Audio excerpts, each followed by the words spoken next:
পূর্বাভাস মতোই বৃষ্টি শুরু হয়েছে রাজ্য জুড়ে। আগামী 24 ঘন্টায়ও চলবে বৃষ্টি। রাতেই দক্ষিণবঙ্গের 7 জেলায় এবং উত্তরবঙ্গের 8 জেলায় হলুদ সতর্কতা জারি করেছে আলিপুর হাওয়া অফিস। দেখুন আলিপুর ওয়েদার আপডেট এই ভিডিওটিতে। একেই হাড়কাঁপানো ঠান্ডা, ওদিকে মেজাজ গরম করতে হাজির বৃষ্টি। সকাল থেকে দক্ষিণবঙ্গের একাধিক জেলায় মেঘলা আকাশ। কলকাতা সহ জেলায় জেলায় চলছে বৃষ্টি, সঙ্গে দামাল হাওয়ার দাপট। ইতিমধ্যে রাজ্যের একাধিক জেলায় জারি করা হয়েছে হলুদ সতর্কতা। আবহাওয়া দপ্তর সূত্রে খবর, ভারতীয় উপমহাদেশের বিভিন্ন স্থানে 4টি সাইক্লোনিক সার্কুলেশন বা ঘূর্ণাবর্ত রয়েছে।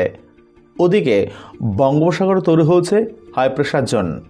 দক্ষিণ পশ্চিম বঙ্গোপসাগরে শ্রীলঙ্কার কাছে রয়েছে সাইক্লোনিক সার্কুলেশন।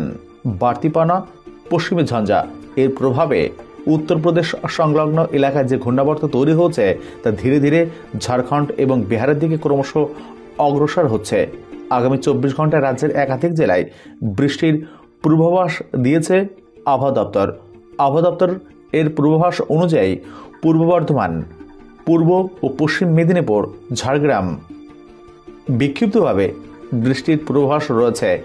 বৃষ্টির পূর্বাভাস রয়েছে দক্ষিণ 24 পরগনাতেও। আর কোথায় বৃষ্টি?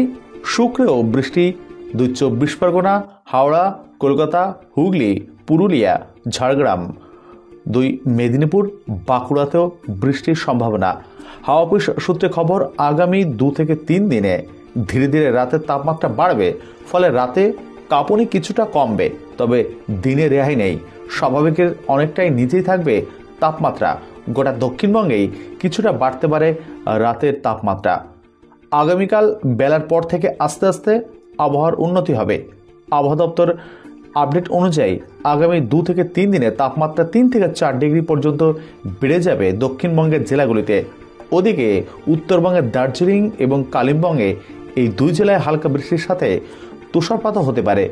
আলিপুর আবহাওয়া দপ্তর সূত্রে খবর, বিক্ষিপ্তভাবে হালকা বৃষ্টির সম্ভাবনা দার্জিলিং, কালিম্পং সহ আলিপুরদুয়ার, কোচবিহার, জলপাইগুড়ি, মালদা, উত্তর ও দক্ষিণ দিনাজপুরে।